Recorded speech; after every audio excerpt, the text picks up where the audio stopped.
weekend, and very good it is indeed. And of course, playing in Malahide Castle in Dublin on the 31st of May. It's their first big one, I have no doubt, and we're looking forward to heading up. It's going to be an amazing gig. So tickets are available for that gig now. It's a small venue. It's holding 2,000 people, so I say it'll be gone fairly quickly.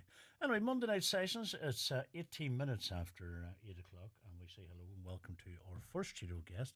And we say hello to Lewis Barfoot. Hello to you, Lewis, and welcome. Hey, good evening, Paul. How are you? I'm very well.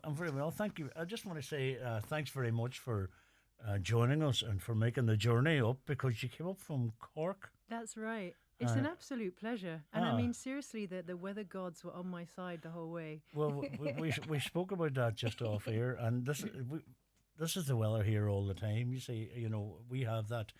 A lot of other parts of the country don't be as lucky as us with the weather, if you believe that. But you're a singer-songwriter from Cork. Do you mind giving us a wee introduction to yourself, please? Absolutely. So I was, as you can probably tell from my accent, I was born in London.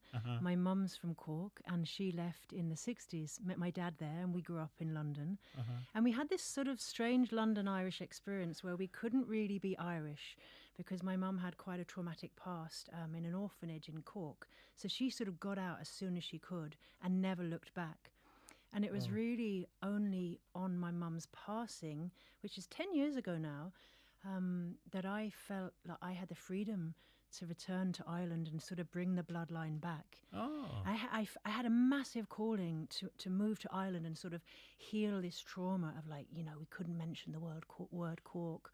And did your mother talk about that in her life? Never? No, my mum was too traumatized, to be honest. And, she was a survivor, and that was the way she managed. But, like, I'm the next generation, and I want to be a thriver. Yeah. And I want to be able to, speak about the past and be... it's a wonderful life for me to be living in Ireland now. I have so much privilege and freedom that certainly my mum and my nan didn't have. So my work, I am a folk singer-songwriter, and I draw on the tradition from Ireland and the UK. And a lot of my original material is inspired by this story of healing that legacy and returning to Ireland. How many were in your family? So there's my brother and sister, but my mum was one of 9. So my mum and her 2 sisters were orphaned, and then her 6 brothers were sent to the industrial schools in Cork. That's terrible. It's a recent past that we're still collectively healing from. And it's terrible. It's terrible that it affected your mother in that way, that she never came home. Yeah. And do you think we should be pleased to know that you're back here again? Initially I had the actually I had real terror because I got a lot of I suppose absent support from my family in England, but as it became really clear that my purpose was benevolent and on a healing path. To not point fingers, but to forgive and to process the past. Everyone gets it now. My family in England are very grateful that I've done the work I've done, and also as I tour a lot of the work that I've been writing, people come up to me and say, we just found out my uncle was in an industrial school, and thank you for your album and thank you for this work. So, and I'm talking all about this, and I'm actually not sharing some of those songs tonight, but no, but you're okay. A lot of that work is about owning the shame that certainly we inherited, and then transforming that so I can sort of be a free woman in this life. Was it a closure for you too as well? Because it obviously was a part of your life without knowing too much about it. It's been such a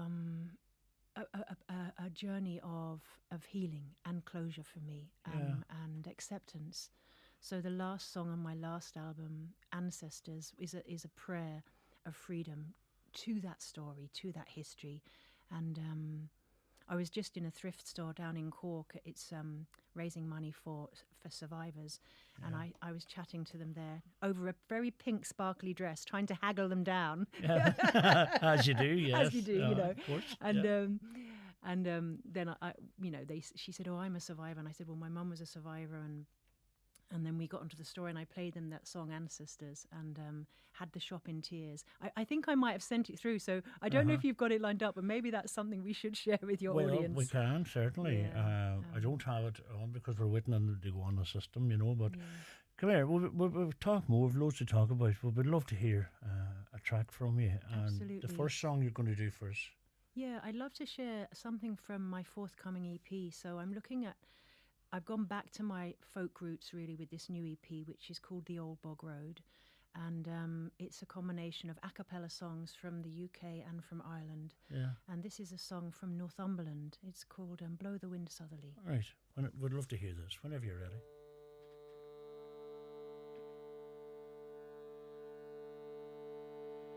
Blow the wind southerly, southerly, southerly. Blow the wind south o'er the bonny blue sea.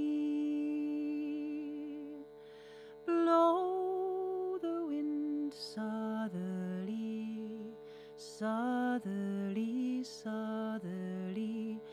Blow, bonny breeze, my lover to me. They told me last night there were ships in the offing, and I hurried down to the deep rolling sea. But my eye could not see it, wherever might be it, the bark that is bearing my lover to me. Blow the wind southerly, southerly, southerly.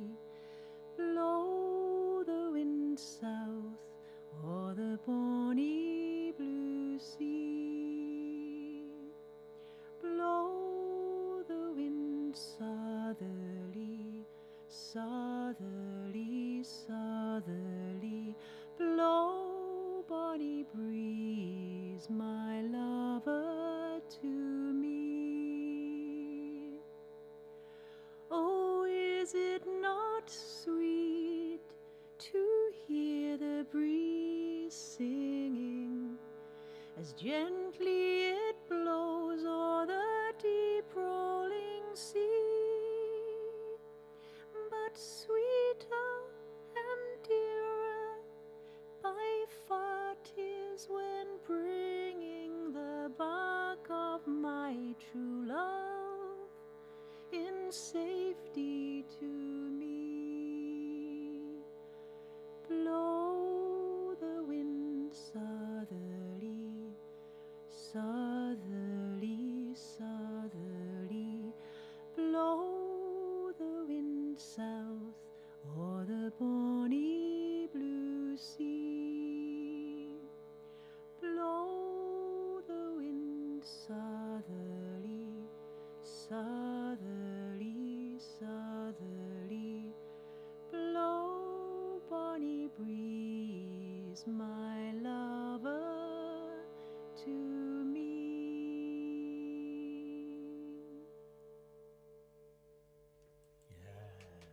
Yes. Beautiful. Thank you very Thank much. you very much. That was gorgeous. Very haunting air going through that. Beautiful. Yeah. And this instrument you have, Yes. because you can walk in with it, and I thought it was a briefcase, but it's called what do you call it again? A shruti. A shruti box. Yeah, it's an Indian sort of wind bellowed instrument, and so for the listeners, it's got like 13 notes on a piano, really, a bit like a harmonium, but rather than push them down like a piano, you press the buttons to move them across, so you can create chords. So I've just got a D and an A there droning, but you can change it to do anything really. Oh yes, yes. I don't think I've ever seen one of them before. Yeah. Unusual. It's really nice to do sort of the a cappella stuff and just have a sort of an atmospheric drone beneath it. It creates that, doesn't it? It creates that ambience, and so this little EP that I'm releasing, it's songs of love and lament and loss. I honestly, all of my work is like this love and lament.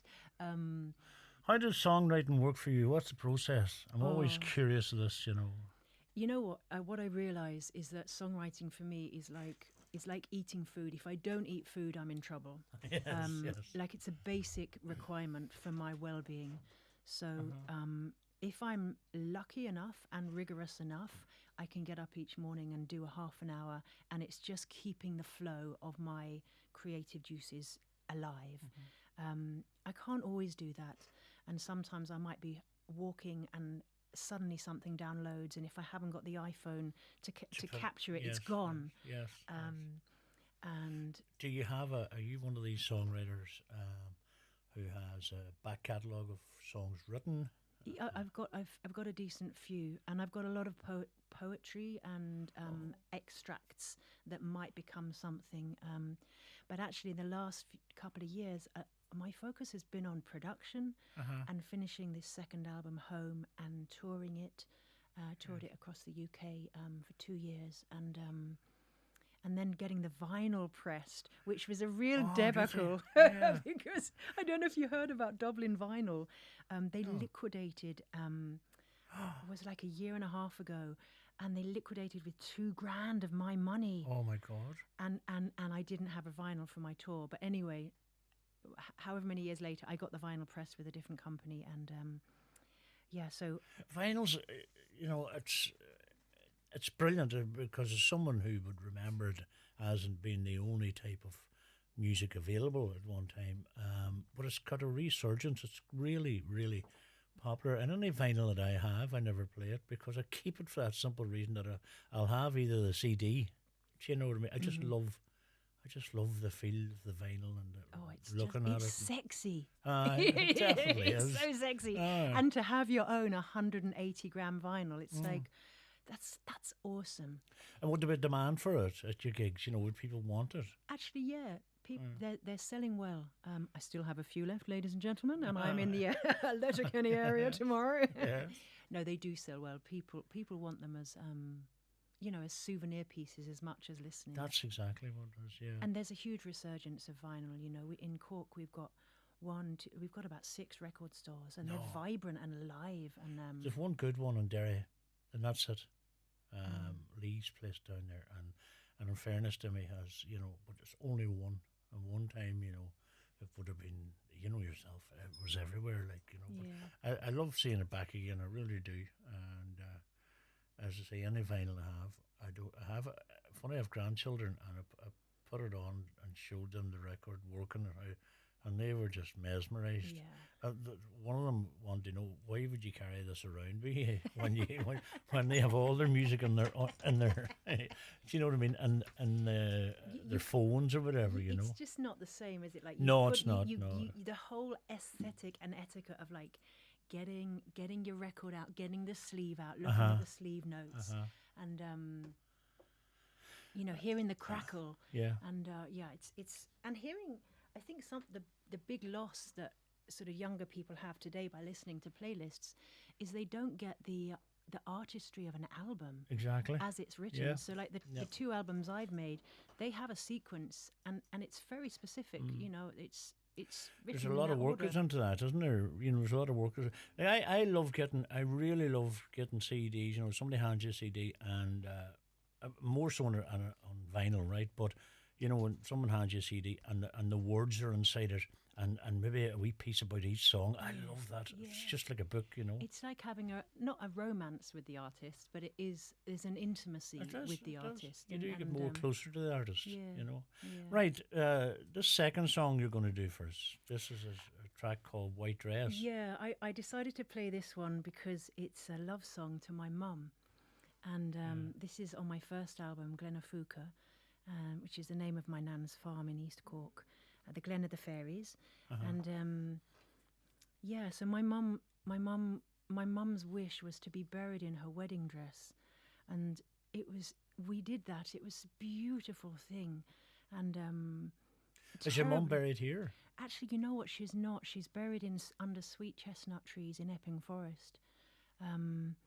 And even though I'm way off dying, I've just bought the plot next to her, which feels really beautiful to be planning for the future. Yeah. Everybody says, but loads of people are buying. I have mine picked. I had no choice in it right now. But for my father, my father had bought a double grave, and then we reckoned it was too, it was too big. And he said no. He said he wanted you to come beside. No, I was going, oh, shit, no, not this kind of conversation, But It's a very odd conversation. It I mean, is. my dad's still alive, and it's like, Dad, I want to be buried next to you, please. And it's like, it's awkward, but Is your dad Irish? actually, no, Dad's from London. Dad's a London man. My mum was Irish. And your mum come over here on her own. No, Mum went over to England on her own when Yes, she was sorry, 16. to Yeah, England. Sorry, yeah. beg your pardon. Yeah, she went over when she was 16. She got the some sort of job in Dublin that I don't know much about in Stephen's Green, like a nursing assistant.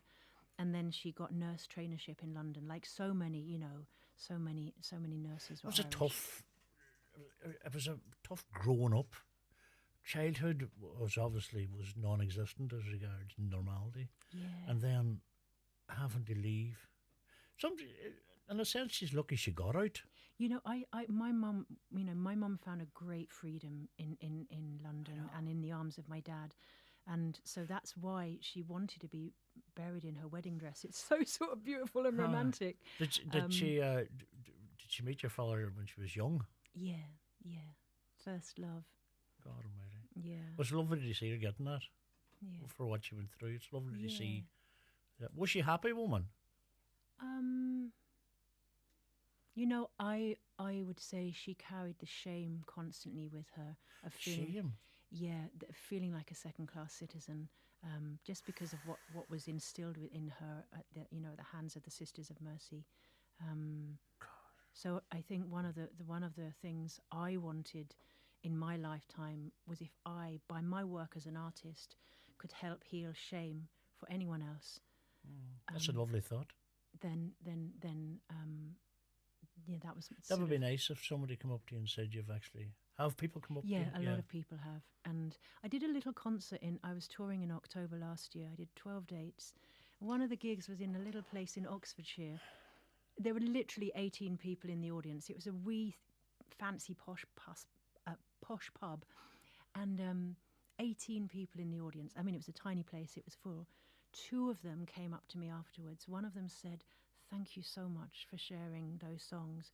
I just found out my dad was sold to a family in Oxfordshire, a posh family, because his mum had him out of wedlock. And he literally just found that out. It was a guy in his 30s.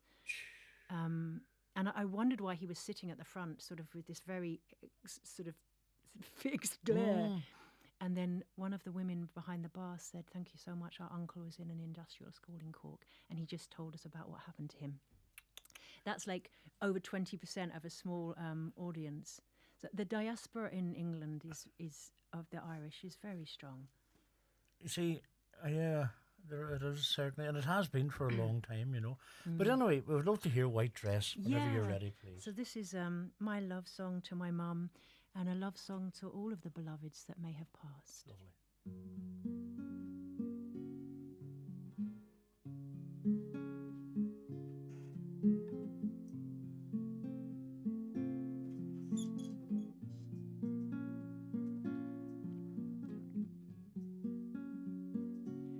We lay you down in your white wedding dress.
We lay you down in your white wedding dress, blue silk in your hair, so much love for you,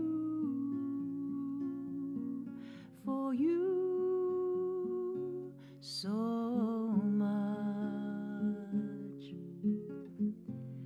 love for you.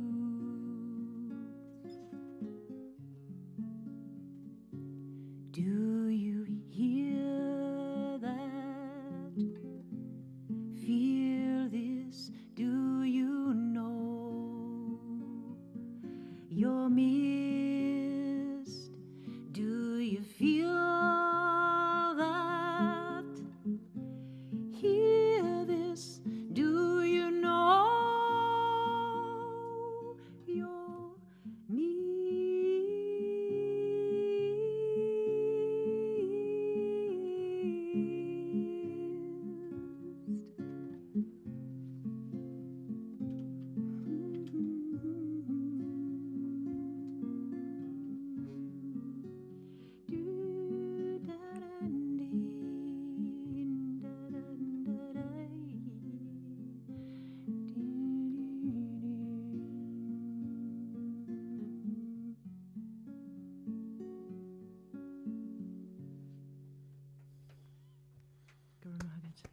Thank you very much. Oh, it was beautiful. It's Lewis Barfoot and a track from her called White Dress. This is Highland Radio in the Monday night sessions. We have another song to come and more to chat about at this break. Don't go away. Has your couch seen better days? Does your wallpaper have more history than a museum? Well, it's time for a makeover. Highland Radio and Foy's are giving you the chance to win €10,000 to transform your home, plus €10,000 in cash. And just to make things even better, we're giving away €1,000 every day from the 7th to the 11th of April. Grab your ticket now at highlandradio.com and your home might thank you. Indulge yourself with friends or a loved one at the Spa at Orchids at the Holyrood Hotel in Bundoran. A midweek or weekend spa break is the perfect way to escape from life for a while. Take a leisurely walk along the Atlantic coast. Enjoy a dip in our private pool, a plunge in our Canadian hot tub, and treatments of your choice before dining in one of the Holyrood Hotel's acclaimed restaurants. The Spa at Orchids. Book now at holyroodhotel.com. Virgin Media Broadband is smooth. How smooth, you ask? Well, imagine you're a big old walrus, and rather than lumbering around a glacier avoiding polar bears, you're on a lake, driving a speedboat. 3,000 kilos of mollusk-munching magnificence, feeling the wind in your whiskers and the sun on your big, blubbery face. That's the kind of smoothness you feel with 99.9% broadband reliability. Available nationwide. Virgin Media. It's playtime. Subject to location and availability. T's and C's apply. For broadband reliability, see virginmedia.ie/proof. Broadcasting throughout the Northwest and across the world online. This is Highland Radio with Paul McDevitt. Yeah, it certainly is. And you're welcome back, Monday night sessions. And Lewis Barfoot is with us in studio. And you're performing this coming Saturday night. You're opening for Liam Wenley and Roscommon. That's right. Actually, it's a Sunday afternoon gig. Oh, sorry. Sorry, it's sitting in front of me. That's Sunday. all right. It's an unusual time slot, to be fair. Yeah, it's I've never played there.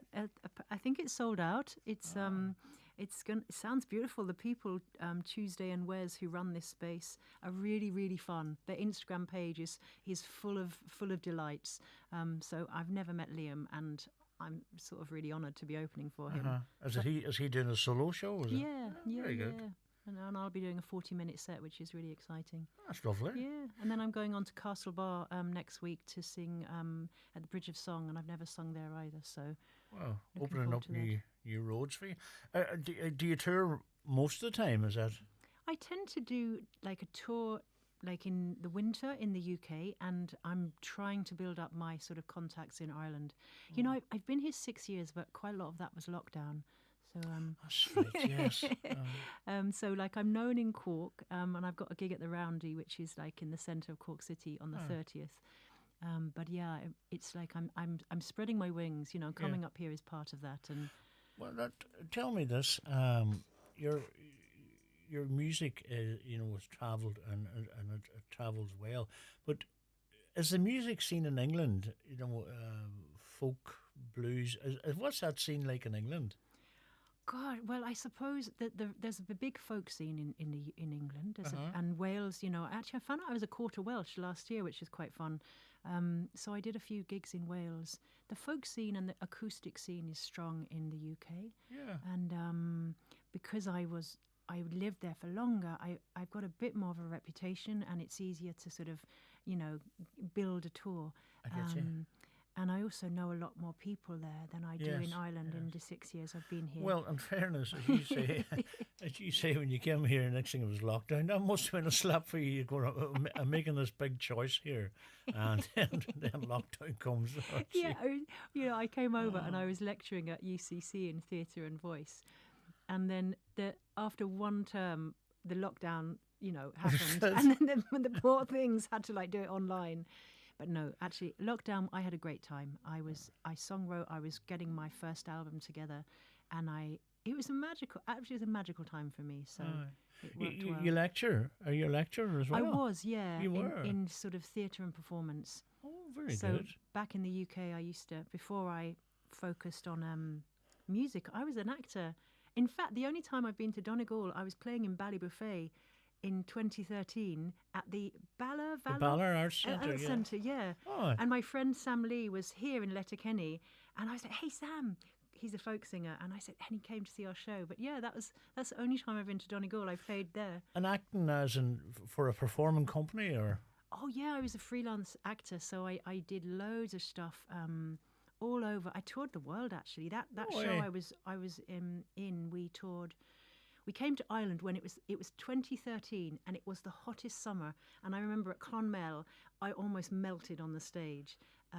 Is it stage acting you've done? Yeah, theatre. So stuff. Theatre, sorry. Yes. Yeah. So, and some film, but not much really. Mainly stage acting. And I'd sing a lot in the shows, and I started writing songs for the shows. Oh. And then in 2013, we did a tour with the British Council and a theatre company called 1927 Productions.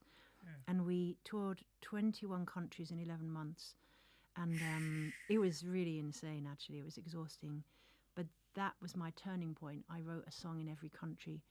And that was when I was like, yeah, at the end of that tour, I want to stop doing other people's work, and I want to do your own, focus on music. And rightly so. Yeah, and made a little EP out of those 21 songs. I recorded 5 tracks, and at the time didn't play any instruments. I was writing on air guitar and tapping on the hotel rooms for rhythm and stuff. But was music a feature at home growing up? Yeah, my mum had the Dubliners and the Beatles and Peer Gynt and Joan Baez. That's pretty much it. And then Dad was a folk finger-picking guitarist, banjo player, and had a wall of instruments that we couldn't touch. And I remember feeling really grumpy that Dad didn't teach me. But of course he taught me, because I heard him play. And so actually one of the songs he taught us was this one.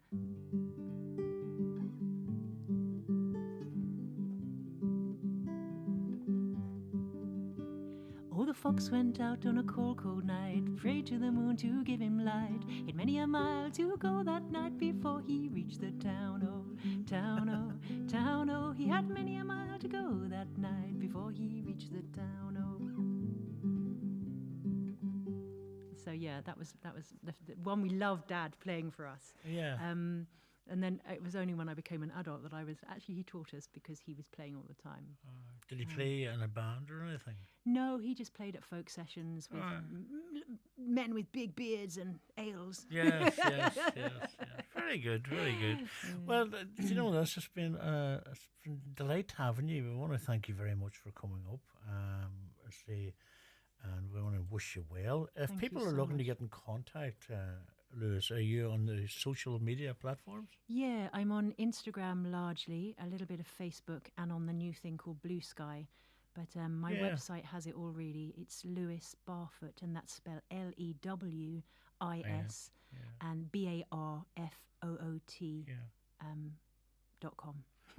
Brilliant. Well, if people, I have no doubt your music will travel well. As I say, we'll get it on the system and we have no problem playing it whatsoever. Thanks You're going a to finish off with a new song called New Boots. Yeah, I suppose it's a song of hope for a hopeful future. So I imagined my mum on the little ferry from Dunleary going into another land. I can just picture there. You know, and actually... It must be scary.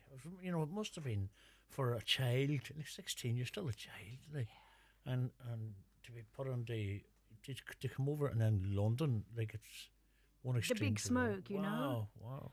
So this was a sort of a love song to that little girl. It's called New Boots. Lovely.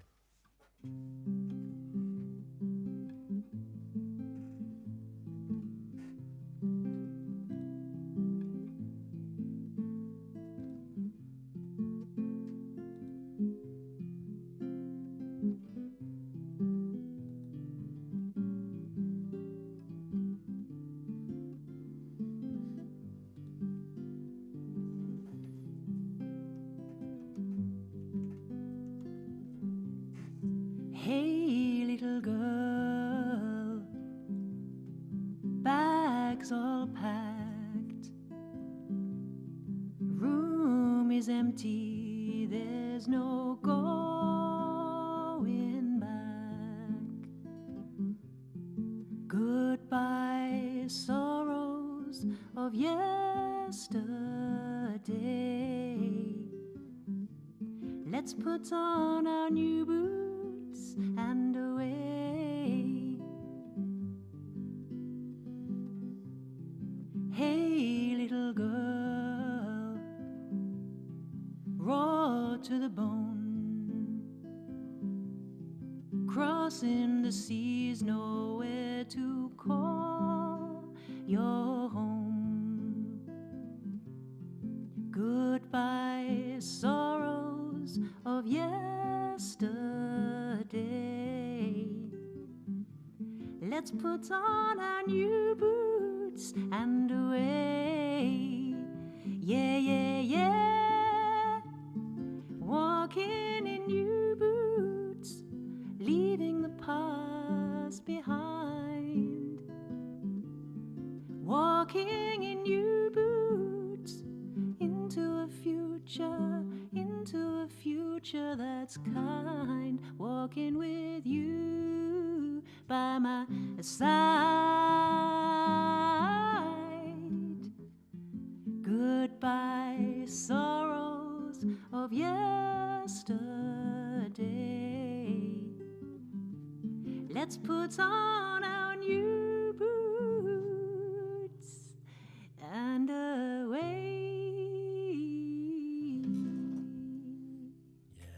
Yes, lovely. Thanks Lovely. a million. Beautiful, absolutely beautiful. You mentioned Joan Baez earlier on. Has she been I can get that running through your music, Joan Baez. I think so, because I heard that in the background of when I was growing up, you know. Yeah.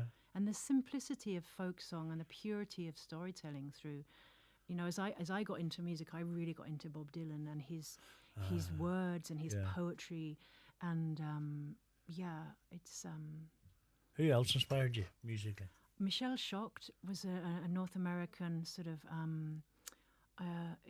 bluesy singer. So she inspired with a she really inspired me. She's got a beautiful album called The Campfire Tapes. What do you call her, Michelle? Who? Michelle Shocked, and that album's called Short, Sharp, Shocked. I can't think of any of her things now. He's a real estate developer with offices round the nation. Very good.